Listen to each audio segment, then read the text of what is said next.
Welcome back to the Amanda Seals Show. It's Amanda Seals here.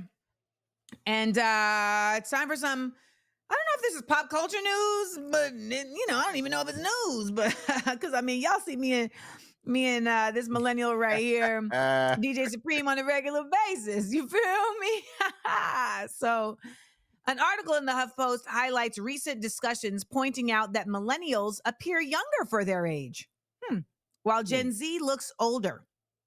Some examples: Michael B. Jordan, Anne Hathaway, DJ Supreme, Amanda Seals. Then we have Gen Z. You got influencers like Jordan Howlett, who looks like Method Man, who is actually Gen X. He does look mad old. I thought he was at least in his 50s. And apparently, Gen Z's feelings of premature aging are due to economic work and stress. Let's hear what he had to say. It is mainly because of the stress. I am Gen Z and nobody ever believes me. When my mom and I walk out in public, people think that my mom is my younger sister. I'll put it to you like this. Zendaya is older than me. There was one time I wanted an autograph from Dwayne "The Rock" Johnson, right? I was standing for hours for this autograph, and when he walked up to me, I said, "Can you please sign this poster? It's for Jordan," right? He then took it and put, "Dear Jordan, your dad is a great guy. He stood out here for hours," and then gave it back to me. And before I can correct him, he looked at me and said, "Times were way more difficult back when we were kids, am I right?" And then he tapped my shoulder and left. Dude, Dwayne is 52. I am 26. What I'm saying is, so Gen Z definitely looks older. I'm not going to lie to you. Wow. It's the shoulder tap for me. The shoulder tap is... Yeah, champ. Man. Chief. If he had called him Chief, right? Oh man. Right, boss? Here's the thing. Gen Z has lived through so much. Like, they weren't outside riding bikes. Yeah. And I do think part of it is they were staring at screens this whole time. Video game screens, phone screens. We wasn't doing that. They didn't drink water out the hose. I think they didn't drink water out the hose. Something. Listen, in that. They didn't choke on water in the slip and slide. Like, I just feel like I know my millennial people. We genuinely do look younger. Like, I feel it's like someone said the other day, "Oh, she's aging terribly," and I was like, where? I don't even have gray hair. Yeah. I think it has a lot to do with your parents, because I think it has a lot to do with the type of life you lead too. Like, I know some people that are our age that look way older than us, but they were living rough lives. So life comes at you fast, player. Life comes at you fast. Yeah, like, I don't drink.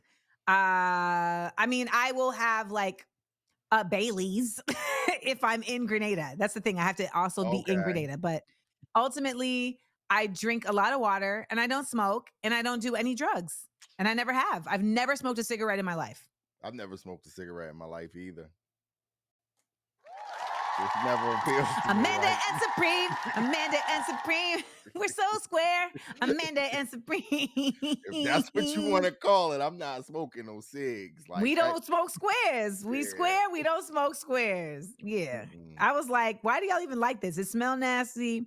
It makes your teeth messy. What's the high off of this? Like, what are y'all doing this for? What's the point?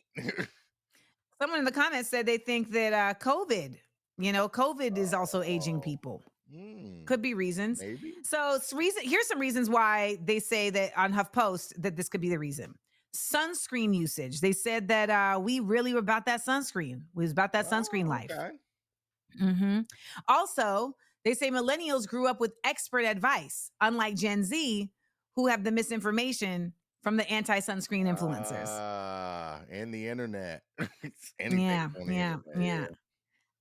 Also, they said fillers. Gen Z normalizes fillers for cosmetic changes, which can lead to an older appearance, which is so true. Oh, which is so true. Never knew that. Like, Yeah, that's not happening. And then they said that the impact of bad advice. Experts warn that misinformation about skincare can lead to lasting damage, but social Oh, media allows for easy access to professional guidance. One thing I will say though is that, like, there's so much of that on the internet of like, use this thing on your face, use this thing on yeah, your face, use this thing on your face. And we didn't have that. So I yeah. wasn't really using my face as a testing ground for things. Only thing I've like as a teenager, I used to put like Noxema on my face and stuff like that, and Neutrogena or whatever that was. But yeah, like I didn't have a whole crazy skin routine, and There yeah. was like a whole thing with like like they had like this like face scrubber Oh yeah, yeah, yeah. I remember that. trend that went down. I remember I was using that and I forgot who told me, but they were like, "Stop." They're like, "You don't It need does that. Like nothing. why are you exfoliating your face every day?" And I was like, "I don't even know. It just looked cool." So, shout out to us. We had sugary cereals, we listened to mixtapes, and we also knew how to take a joke. And Yeah, I think that's what's kept us the most young. there we go. I never thought about it like that before. Mhm. But why should black people care? Well, because we can't just lean on black don't crack no more. Can't do it. Sure, our melanin is magic, but we got to back it up with some good old healthy living. We'll be right back to the Amanda Seales Show. We up. The Amanda Seales Show.